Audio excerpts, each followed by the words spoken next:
అబ్బో ఇక్కడ కేజీ చీరలు కొంటే అర కేజీ చీరలు ఫ్రీ అంట. మంగళ్య షాపింగ్ మాల్ కేజీల్లో సేల్, టన్నుల్లో ఆనందం.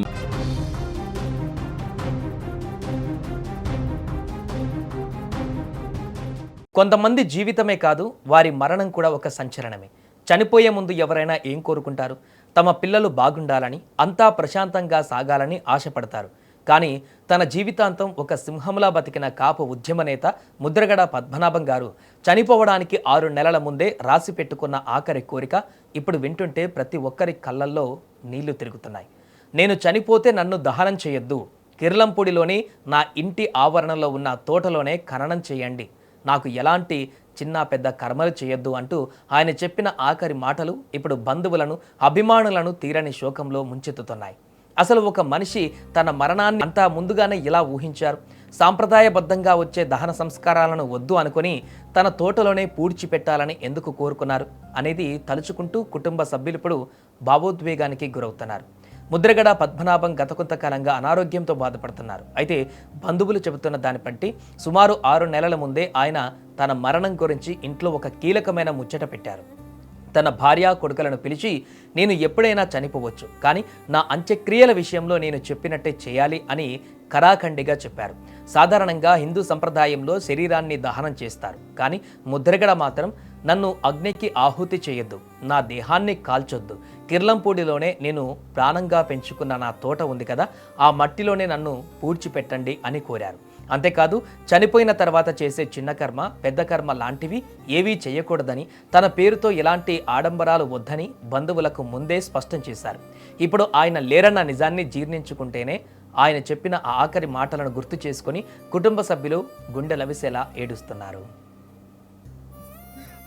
ఆయనకి ఈ ప్రదేశంలో ఒక ప్రేమ, ప్రాణం, ఇక్కడే చావాలి, ఇక్కడే ఉండాలంటే నేను చనిపోయి ఇక్కడ ఉంటానని చెప్పాడు ఆయన. అది ఎవరు చెప్పారనుకుంటున్నారు? అనుచరులు చెప్పాడు. నేను చనిపోయింది నా పిల్లలు చెప్తే భయపడతారు, నీకు చెప్తున్నాను. 6 నెలల ముందు చెప్పాడు ఆయన. ఇక్కడ పెట్టమని చెప్పాడు, పెట్టమని చెప్పాడు వాళ్ళ అబ్బాయికి. కానీ ఎక్కడ పెట్టాలో కూడా ఆయన చెప్పాడు. కోరిక ఈ మట్టిలో కలిసిపోవాలి, ఈ మట్టి మీద ఉన్న మమకారం ప్రేమ అయింది కోరుకున్నాడు. అందరికి భయం కదండి చావు అంటే, కానీ అంత భయం లేదు సార్. చావు అంటే భయం అయితే 13 రోజులు నిరాహార దీక్ష ఎందుకు చేస్తాడు సార్? 15 రోజులు ఒక నిరాహార దీక్ష, 2 నిరాహార దీక్షలా, 10 నిరాహార దీక్ష, 13 రోజులు నిరాహార దీక్ష చేస్తే మనం ఉండగలమా? ఒక పూట తినలేదు చచ్చిపోతాం. 13 రోజులు తినలేక హాస్పిటల్లో ఉన్నాడు ఆయన.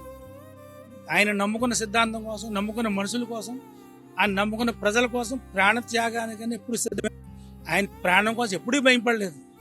ఇప్పుడు ప్రజాసేవ, ప్రజాసేవ నిరంతరం నేను ఎక్కడో ఉంటాను, మిమ్మల్ని అందరూ చూస్తుంటాను, కాపాడుతాను అని చెప్పాడు. వాళ్ళకి, మాకు కూడా కాదు, వాళ్ళ కొడుతాను సహచరులు చెప్పాడు ఆయన. కొడుకు కూడా చెప్పలేదు, ప్లేస్ సహచరులు చెప్పాడు ఆయన.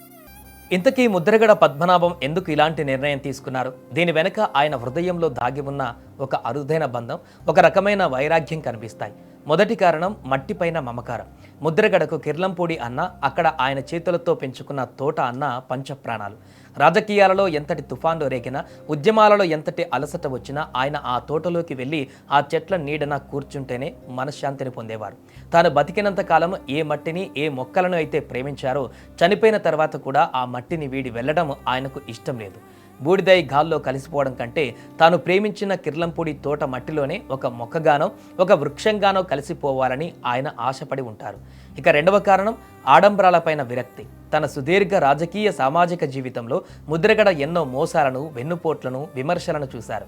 మనుషుల స్వార్థం పైన ఆయనకు ఒక రకమైన విరక్తి కలిగింది. అందుకే చనిపోయిన తర్వాత సమాజం కోసం, లోకం కోసం చేసే పెద్ద పెద్ద కర్మలు, ఆడంబరాలు ఆయనకు నచ్చలేదు.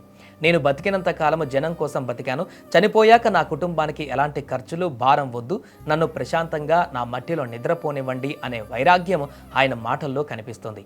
రాజకీయాలలో ముద్రగడ అంటే ఒక మొండితనం. తాను అనుకున్నది జరగాలి, తాను అన్నమాట నెరవేరాలి అనే పట్టుదల ఆయనది. చివరికి తన మరణంలోనూ ఆయన ఆ మొండితనాన్ని, పట్టుదలను వదలలేదు. సాంప్రదాయాలను పక్కన పెట్టి అయినా సరే తన ఆఖరి ఇష్టానికి కుటుంబ సభ్యులు కట్టుబడేలా చేశారు. ఇప్పుడు ఆయన కోరుకున్నట్టే కిర్లంపూడిలోని ఆ పచ్చని తోటలోనే ఆ యోధుడికి భూ సమాధి చేసేందుకు ఏర్పాట్లు జరుగుతున్నాయి. బతికున్నప్పుడు ఆ తోట ఆయనకు ఎలాగైనా విశ్రాంతిని ఇచ్చిందో, ఇప్పుడు శాశ్వత నిద్రలోకి జారుకున్న ఆ మహానేతకు అదే తోట ఒక పవిత్రమైనటువంటి ఆలయం కాబోతుంది.